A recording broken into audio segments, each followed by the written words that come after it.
Welcome to Creative Bath, the podcast for anyone looking to be more creative. I'm Jamie, a multidisciplinary designer, and today I want to talk about my relationship with social media, or my working relationship with it. So I finished a content creation course with Joe Franco. It was called the Creator Career Bootcamp, and in it we've talked a lot about social media, why some social media will work better for you if you are, in the world of content creation. I think for many of us, we just want to share things from our lives or work samples or whatever, use it to connect with other people. And I think an interesting thing about taking this class is that it's made me kind of confront this relationship that I've had that in the past has not always been the healthiest.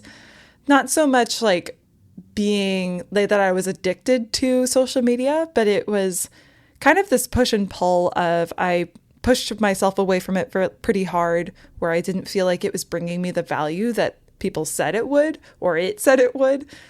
Or I've also been on it every day because it's giving me valuable information. And it feels like something that it's hard to have a healthy relationship with it. And there are some social media platforms that I have an easier time with than others. I feel like the ones that I struggle with are usually the ones where you have an amount of followers and then you're following people. And I think that when you don't have a direct relationship where, you're friends on a platform, it kind of makes me feel weird where I don't always know what the goal is. And do you even need to have a goal? I don't necessarily know. Maybe you could just use it. But I've always just kind of had a funny relationship with it. And in the class, we talked about selecting a couple of social media platforms that we like using, that we could see value in. And, I'm making this podcast. I'd like for other people to hear about it and to know that it exists. And so I thought LinkedIn might be a good place for me. And I shared a post and then immediately deleted it. And it was like, once I engaged with it in a specific way where I'm kind of using it as a microphone or a platform, it always changes the relationship a little bit. But I think specifically with that one, it told me all of these analytics about people who were looking at it that I didn't know that it did. And it just kind of made me uncomfortable and second guess myself. And maybe it's just a matter of getting over it, but I also feel like there are platforms that feel a little bit more anonymous, where less information is attached to you if you share an opinion or something else like that. And so, I don't know. I feel like we are in this time where having an online persona is an aspect of living in society, and choosing what you want to put online versus keep in your private life is an interesting change in, I guess, humanity. Like over the past decade or a couple decades, I feel like that's been a big shift, and it makes sense that a lot of us are still figuring out our relationships personally with it. One of the ways that I've been trying to improve my relationship is trying out, going to cold turkey, completely not using it, making a Finsta, only using social media for work, only using it not for work. And I've also tried alternate platforms, and I've found that they're not as addicting as the other ones. And so sometimes when I use one of these more indie platforms as one of the ones that I would just kind of scroll easily, I don't have the same relationship to it because it's not addictive in the same way. It's not giving me the same hit that other ones will. And so I think it is a matter of figuring out a relationship to it. And I'm still figuring that out. And I've read a couple of articles on this topic. One article that I found that was really helpful for me was titled "A Quiet Shift is Taking Place on Being Creative in the Age of Content" on It's Nice That, a pretty well-known design platform where people share articles and work. I feel like if I'm looking for some inspiration, I'm usually ending up on that site at some point. But this article was aimed at artists and designers sharing on social media. And one of the things that it talks about is that social media removes gatekeepers, which is true. It's one of the things that I think has been beautiful about social media and beautiful about the internet. It allows people who may not have had a platform to share interesting ideas, interesting visuals, frames of thinking. And that's enriching, but it's also, I feel like social media exposes your own insecurities and exposes cracks in society.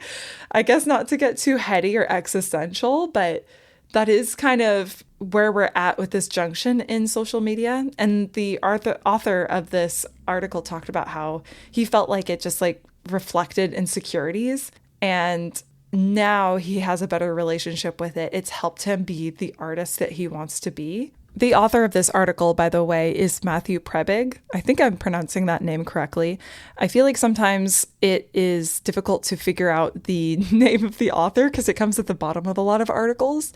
But he has an awesome social media page on Instagram, so go ahead and check that out. I'll link the article in the show notes. But I liked how he talked about his relationship with it, that initially, when he tried to engage with something like Instagram, it didn't show him metrics that were ultimately important to him, like how your work makes people feel, or trust that people have with you, or inspiration for new ideas. And he talked about how there are some brands who will care more about quality than metrics. And I wonder if that's because their success can be measured in other ways, like sales and whatnot. Versus an individual, you might only have those metrics. And I guess the perspective of this article is geared towards artists and creators, designers, where you're using social media for a specific thing with your work. But hopefully that also relates to people who just engage with social media with their craft, whatever that might be. And one of the things that he talked about is forming an online community comes from connecting as individuals, not going viral. And I, of course, when I read an article, want to come in with recommendations for you all listening.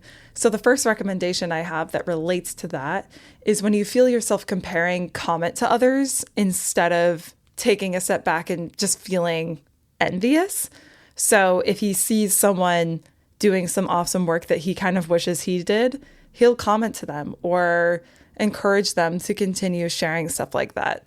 In that, he's working on growing community rather than focusing on himself individually, which is pretty inspiring to me. This next point ties into the article title, but this is a direct quote. Amid the relentless flood of digital content, a quiet shift is taking place, a growing desire for the artist as a digital curator. When I first read this, to be honest, it didn't fully click. I didn't fully understand what that meant. But when he talked about this other piece, which is my second recommendation from this article, it's don't add to noise, become a signal. And I feel like a perspective that I've had about social media in the past is that, it's so noisy. I don't necessarily know if I want to add to that noise, but collecting pieces that you find inspiring and sharing your voice and connecting with other people on the platform does have value. And I think that's what he's talking about when he says become a signal rather than adding to the noise. And I feel like I know a lot of people who are seeking more curation in general. People are turning more towards newsletters. There's so much out there on the internet that I feel like sometimes we want to interact with a topic, and something a little bit more quiet and long form, in addition to some of the short form things that we consume, is really beneficial. That's not to say I'll have a newsletter or anything like that yet, but I definitely have been subscribing to much more recently. The third recommendation is social media is a medium just as much as it's a tool. That kind of ties into how work can be perceived and contextualized. I love this quote from the article. The fleeting nature of social media offers a lack of permanence, allowing for constant reinvention and iteration. And one of the topics from the social media class with Joe Franco is, I guess not necessarily a topic, but one of the things that Joe said is that every piece that you put out there is a draft. And that kind of brings me to, I think there's a quote from a philosopher about how all pieces of art are just a version of that thing. Like the artist could go on, each thing kind of has to be abandoned in some way. It has to end. And so when you look back and you think, oh, I could have done better on this or this, having a critical eye for some things that you've shared, that's okay. Keep it moving. You can improve in the future, but that piece is done. It's a draft. And the author kind of leans into this by experimenting and showing process of something that he's creating.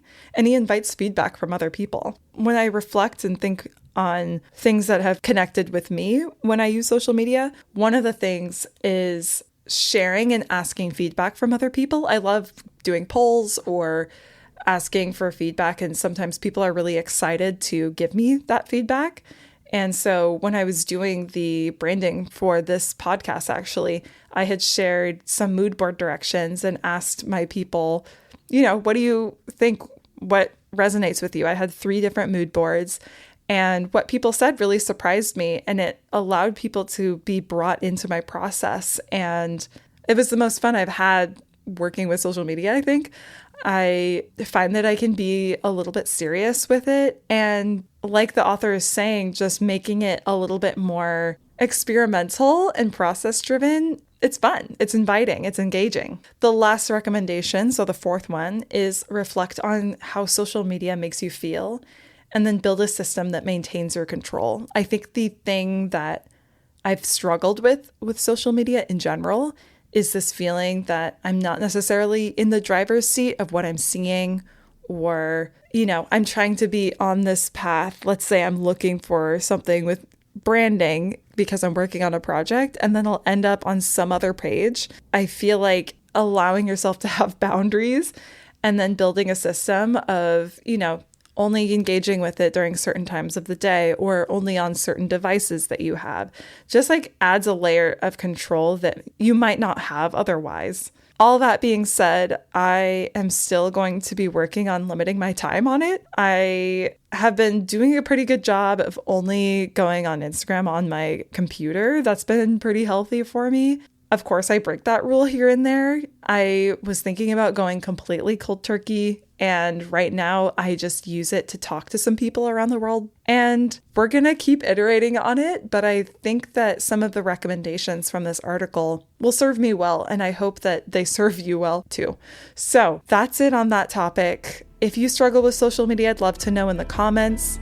Please like and review and share this podcast. It really helps out, and I'll catch you next time.